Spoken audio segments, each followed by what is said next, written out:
우리 전환길 쌤을 모시겠습니다.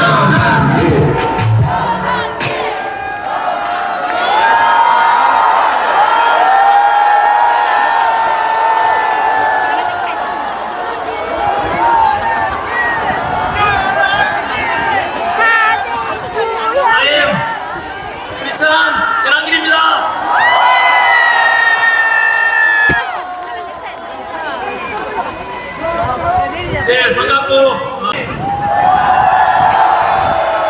구미시와 또 이 지역 주변에 많은 애국 시민들이 가득한 것 같습니다.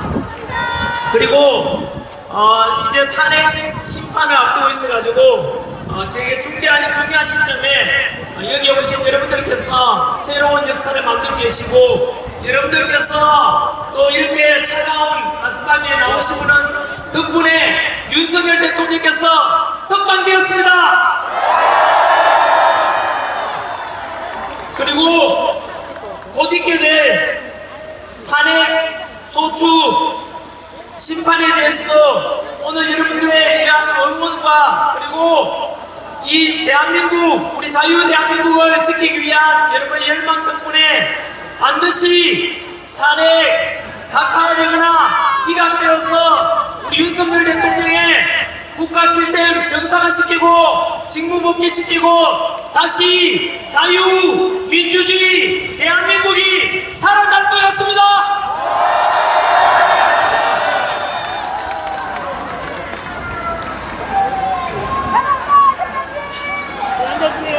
오늘 구미시에 오는 길에 여기 구미가 또 박정희 대통령의 생가가 있는 곳입니다. 그래서 오는 길에 옥천에 들려가지고 유경수 여사님 생가에 들려서 인사드리고 왔습니다. 그리고 이 근처에 있는 박정희 대통령님 생가에 들려서 역시 인사드리고 왔습니다. 다들 아시다시피 지금 우리 대한민국 세계 국력이 6위입니다. 군사력 5위, 그리고 제조업 강국 5위. 이렇게 된 것은 아무래도 우리 국민들의, 그리고 우리 할아버지 할머니 아버지 어머니 세대의 국가와 자식을 위해서 이렇게 헌신한 덕분 아니겠습니까? 그리고 지난 70여 년 동안 우리나라 전쟁 없이 이렇게 평화롭게 잘 살 수 있게 된 것, 바로 이승만 대통령이 6.25 전쟁 잘 막아내고 공산당을 막아내고, 그리고 한미3호 방위조약을 통해서 주한미군이 우리를 잘 지켜주고 우리 국군 여러분께서 지켜준 덕분 아니겠습니까? 성조기와 태극기를 흔드는 모습이 너무 아름답고 든든합니다. 이곳 구미에 왔으니까 박정희 대통령에 대해서 잠깐 한번 돌아보겠습니다. 박정희 대통령께서는 1960년대 우리나라에 그렇게 가난했던 대한민국, 북한보다 더 가난했습니다. 그런 속에서 경제개발 5개년 계획을 추진하셔서 어느 정도 잘 살게 되었느냐 하면 64년도에 우리나라 수출이 1억 불이었습니다. 그리고 13년 뒤 1977년에는 수출 100억 불이 되었습니다. 무려 재임 기간 동안에 수출이 100배가 늘었다는 뜻입니다. 뿐만 아니라 베트남 파병을 통해서 우리 한미 관계를 돈독히 하고 그 베트남 가서 공산당 막는다고 희생하신 우리 파병 장병 여러분 희생 덕분에 그렇게 해서 또 자유 대한민국을 지킬 수 있었고, 그리고 그때 벌어온 돈으로 박정희 대통령께서는 경부고속도로를 닦았고 포항제철을 만들어서 우리나라 경제 성장의 발판으로 삼았으니 헌신하신 또 헌신하신 그분들께도 감사함을 잊지 말아야 될 것입니다. 저희 장인은 베트남 파병용사입니다. 뿐만 아니고 70년대 새마을운동을 통해서 농어촌 근대화 시킨 덕분에 다행히도 보릿고개가 없어지고 지금처럼 우리나라가 한강의 기적을 이룬 그 모든 업적들이 아마도 박정희 대통령님 덕분일 것입니다. 이렇게 해서 우리 대한민국은 훌륭한 지도자와 그리고 단합하는 우리 국민 덕분에 짧은 기간에 경제성장 이뤄냈고 우리가 2차 대전 뒤에 신생 독립국이 140개국 가까이 되는데 그 중에서 이렇게 선진국된 나라는 대한민국이 유일합니다. 있었던 일들에 대해서 시간적으로 한번 쭉 정리를 해보고자 합니다. 그래서 현장에 여기 오신 분들께서는 다들 보수 우파로서 자유민주주의를 수호하고자 하는 애국심이 너무나 강한 분들께서 오셨겠죠. 법률을 중대하게 위반한 것도 없고 헌법에 따라서 비상기업을 선포했고 그리고 2시간 만에 민주당에서는 바로 비상기업 해제를 의결하였습니다. 그리고 6시간 만에 윤석열 대통령은 헌법과 법률에 따라서 비상기업을 해제하였습니다. 그래서 단 한 명의 부상자나 또는 희생자 없이 평화롭게 끝났지 않습니까? 그래서 이것은 비상기업이고 내란이 아니라는 것을 민주당은 처음부터 알고 있었습니다. 그래서 기억하실지 모르겠지만은 비상구역 직후에 한 열흘 정도는 뭐라고 했느냐 하면은 바로 윤석열 대통령께서 북한에다가 드론이나 풍선을 보내가지고 국지전을 도발하고자 했다라고 민주당에서 주장했습니다. 그것은 대통령은 원래 내란이나 외환의 범죄가 아니면 형사상 소출을 받지 않았기 때문에 외환죄를 덮어씌우려고 했던 것입니다. 그 외환이라는 것이 IMF 외환이 있는 게 아니고요. 외부에서 한국으로 침략을 유도해서 환란을 일으키고자 한다는 뜻입니다. 그래서 북한에다가 드론과 풍선 보내서 외부에서 환란을 초래하고자 하고 민주당이 주장했는데 지금은 조용하지요. 왜 그렇게 했습니까? 외환죄라고 덮어씌우려고 했던 민주당의 거짓말이 드러났기 때문입니다. 두 번째, 과연 그런 내란죄는 성립이 될까? 여러분, 민주당에서 내란죄를 덮어씌우려고 뭘 했느냐면 국회의사당에서 국회의원들이 비상기업 해제를 못하도록 윤석열 대통령이 국회의원들 의결을 못하도록 끌어내고자 했다라고 덮어씌웠지 않습니까? 그런데 민주당에서는 거짓말을 또 했지요. 민주당 김병주 의원, 박범계 의원 그리고 구성찬 의원이 주도해가지고 곽종근 특전사령관을 회유했습니다. 그 음성 녹음까지 다 밝혀졌지 않습니까? 내용은 곽종근 사령관한테 야, 네 내란죄다, 큰일 났다, 무기징역이나 사형에 처할 거다 라고 하니까 곽종근 사령관이 겁이 나서 민주당에 회유가 돼가지고 결국은 민주당이 조작을 하게 해가지고 그 곽종근 사령관 국회의원을 끌어내라고 한 것이 아닌데 요원을 끌어내라고 했는데 국회의원을 끌어내라고 거짓말을 덮으시지 않습니까? 그 조작한 것이 다 드러났지 않습니까? 그리고 윤석열 대통령이 체포 명단을 이렇게 메모하라 했다면서 국정원 차장 홍장원에게 명령했다는데 그 홍장원 역시 거짓말 메모 아닙니까? 그 거짓말도 마찬가지로 국회의원 민주당의 박선원 의원이라고 역시 역시 메모를 조작한 것조차도 드러났습니다. 여러분, 결국에는 윤석열 대통령이 한 데 대해서 내란죄를 덮어씌우려고 하다가 조작을 한 것이 거꾸로 이제 다 드러났다는 것입니다. 혹시나 이 중에서 숨어서 듣고 계시는 민주당 지지하시는 분들께 한번 판단해 보십시오. 금방 말씀드린 대로 윤석열 대통령을 내란 외환죄로 덮어씌우려고 하다가 외환죄로 덮어씌우려고 했던 것도 거짓말로 드러났고, 내란죄 덮어씌우려고 했던 것도 역시 또 민주당에서 조작하고 회의에서 거짓 증언하겠다는 게 또 드러났습니다. 그러면 이제 묻겠습니다. 진정한 내란 범죄 일으킨 것은 윤석열 대통령입니까? 민주당입니까? 여러분, 내란을 일으키고 조작한 것은 누굽니까? 민주당은 이제 답변하라. 두고두고 역사상에서는 내란을 조작하면 삼족을 멸하라고 했는데 삼족을 멸하진 않을 테니까 양심 있으면 민주당을 해체해라. 두 번째,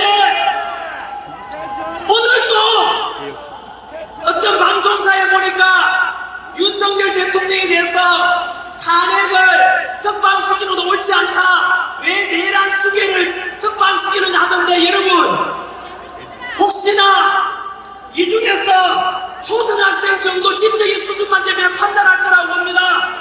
중학교 사회책에 나오는 내용입니다.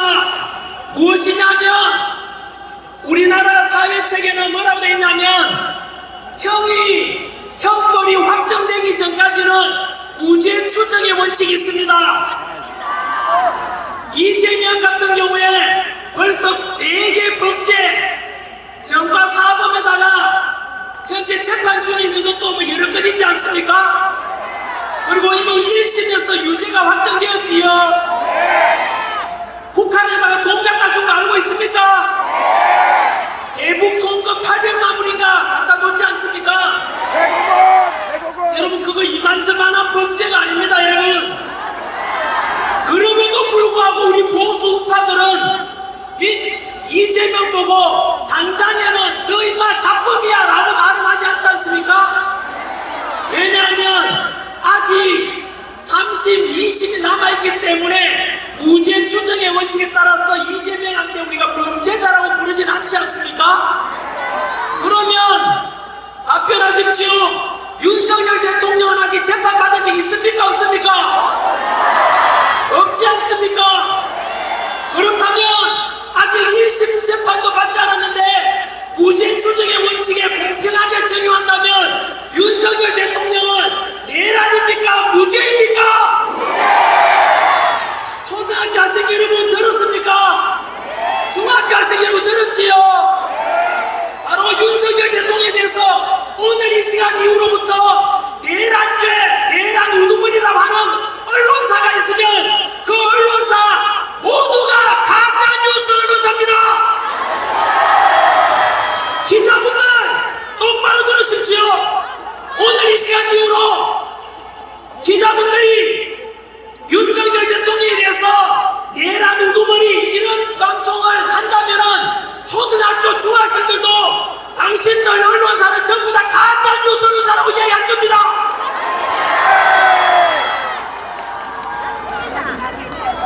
세 번째, 내란죄도 그래서 부르면 안 되고, 내란은 윤석열 대통령 이런 것이 아니고 민주당이 조작을 했는 조선시대로 따진다면 삼종을 멸할 만큼 민주당은 지금 엄청난 범죄를 저지른 겁니다.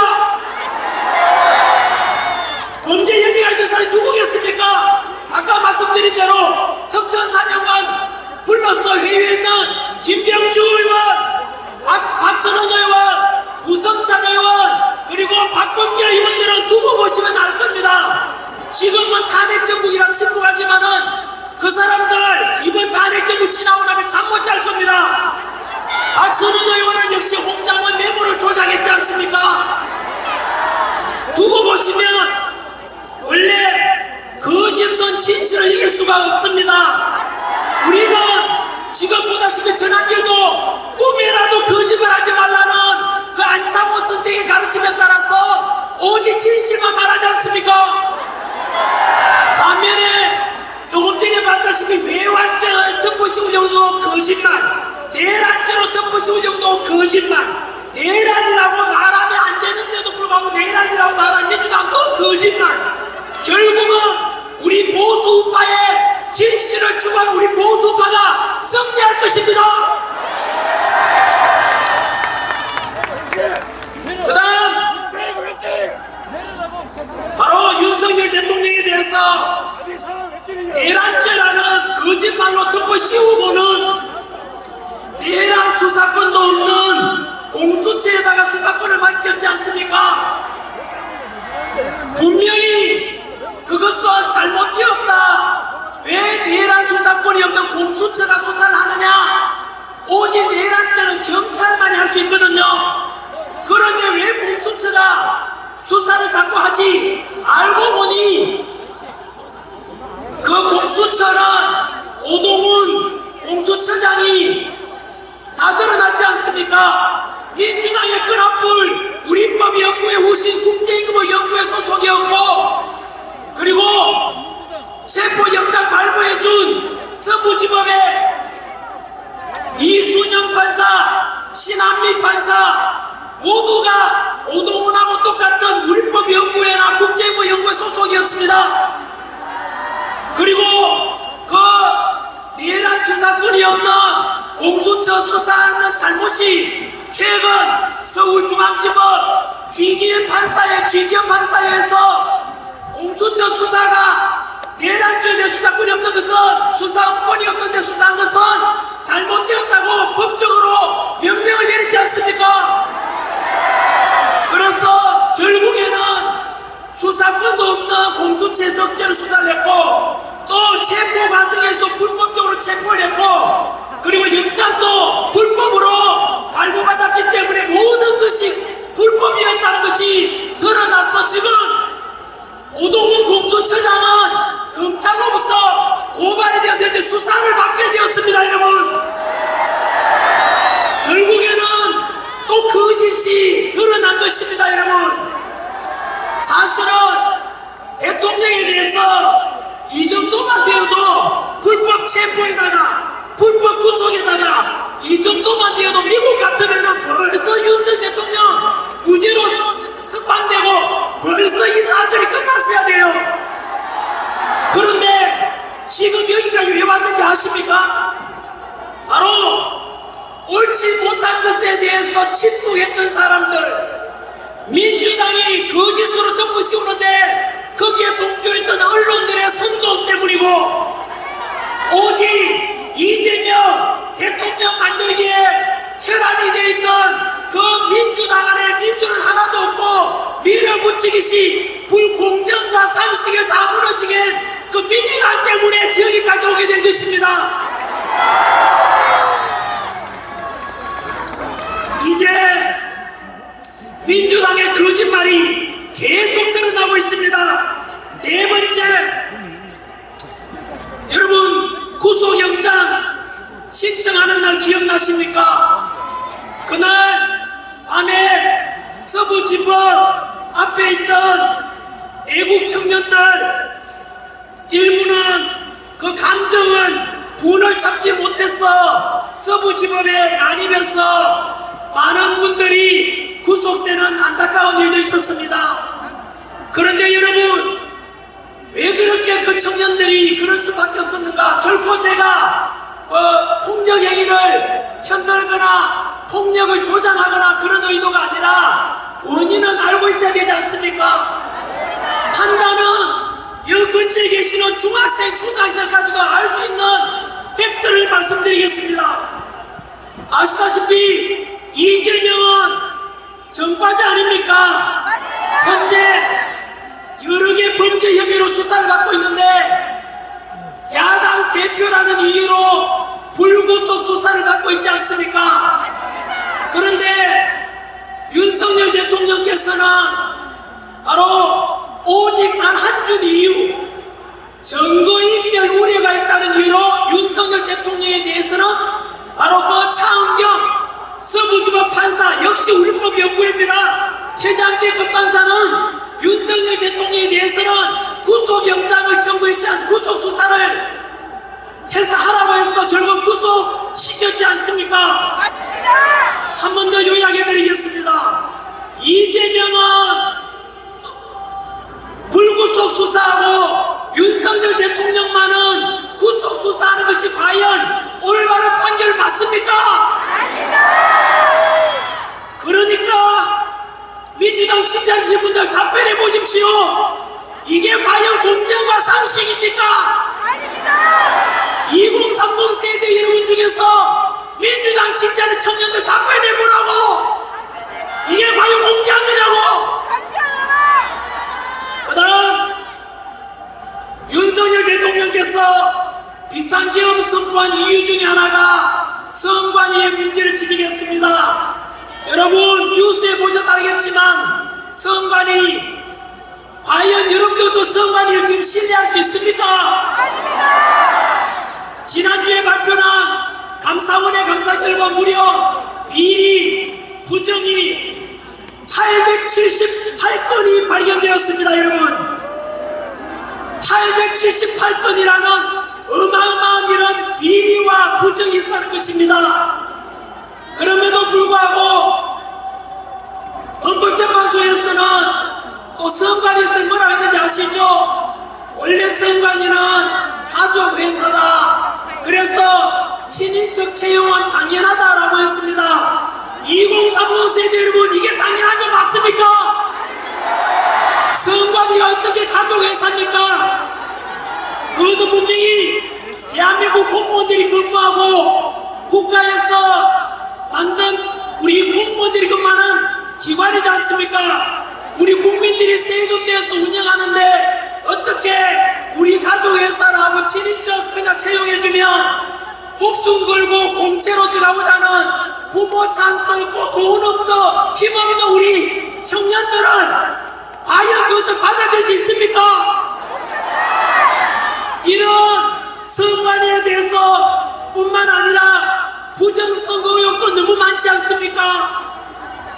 부정선거 의혹이 한두 가지가 아닙니다. 여러분 이미 2030 세대들 알고 있지 않습니까?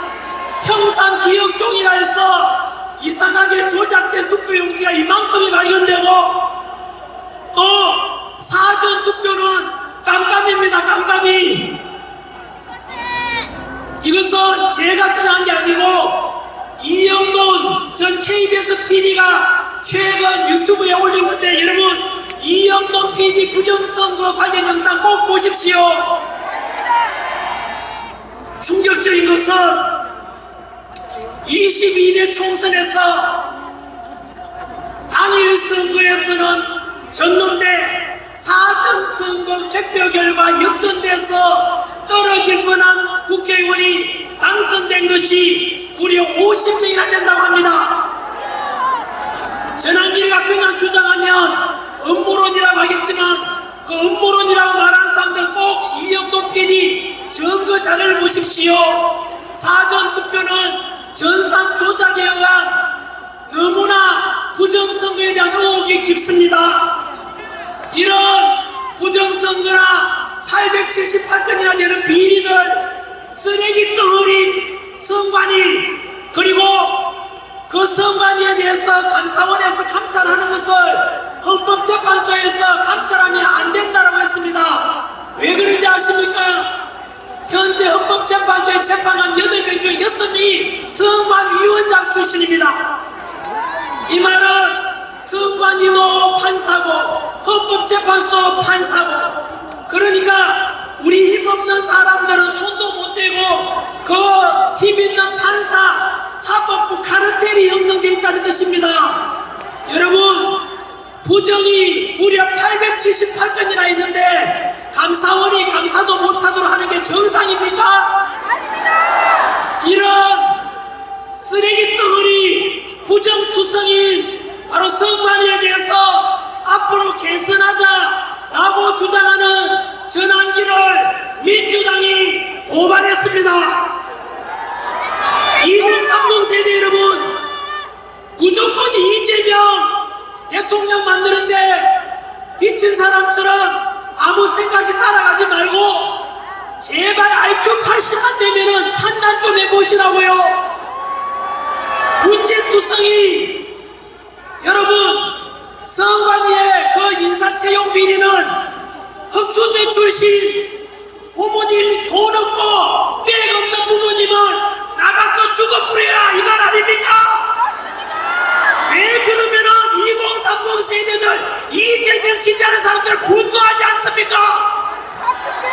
과거에 독재에 맞서서 민주화 운동했던 분들 답변해보라고요.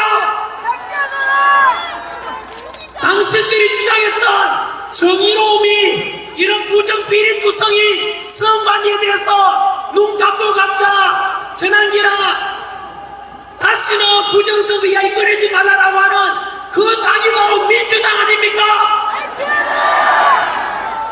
여러분 이 문제는 중요합니다. 왜냐하면 앞으로 치러질 대통령 선거든 총선이든 지방선거든 간에 부정선거 의혹이 있는 걸 그냥 듣고 가면 다음 선거에서 또다시 불신과 공동분열이 나타나지 않겠습니까?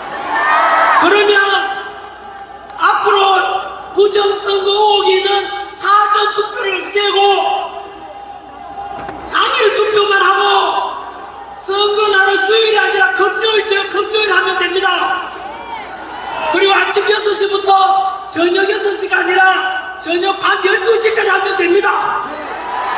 그리고 토요일날 개표하면 됩니다. 그렇게 해서 우리나라도 대만처럼 투표함 이동 없이 그 자리에서 투표하고 찬반이 모른 데서 그 자리에